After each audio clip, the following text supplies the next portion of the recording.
Chudák, ten už asi někde leží, co? Já to znám, tak máme hospoda přijít se nečeho.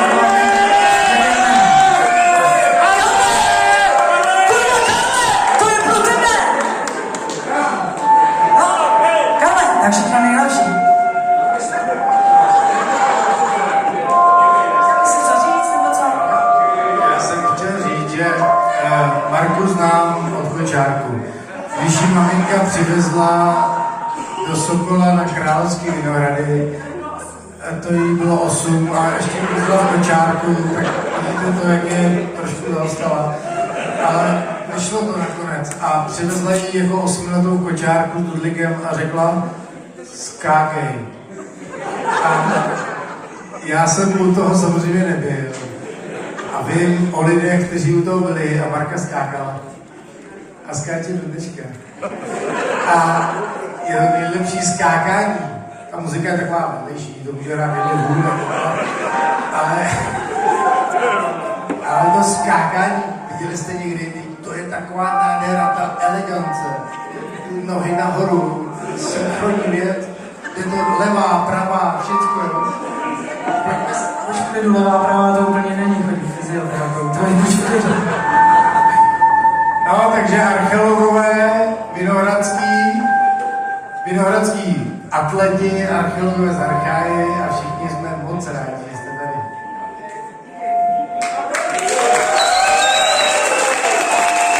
Jste vinohradským atletům vděčíme za celou naší kariéru a Maru vás teď naučí refrén český písničky. Já je jednoduchý, Karle, poslouchej. My muži z druhého břehu, my kruci potřebujeme měhu, hej!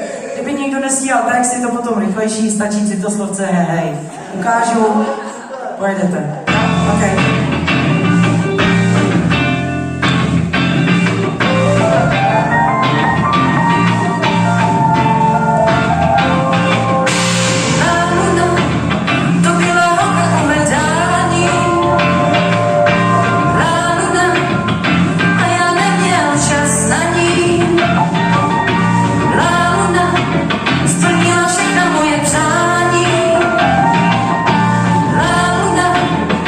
A já to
9:30, tak jsem si na pohodičku vyjela 17, 18 z Nymburka. Jedu ze Sadský, volá mi náš tourmanažer, že hrajeme v 8. Vzhledem k tomu, že jsou to atleti a vím, že je to celkem punk, říkám OK, navigace ukazuje 19:56, to jsem prdeli. Nevadí, zavolám tátovi, takže chci poděkovat tátovi, protože ten mě nabral na výpadovce na Strakonický na EMVC, abych se mohla v autě namalovat a nezdržovala tady potom půl hodiny nějakým tím šmejděním. OK, tak díky, takže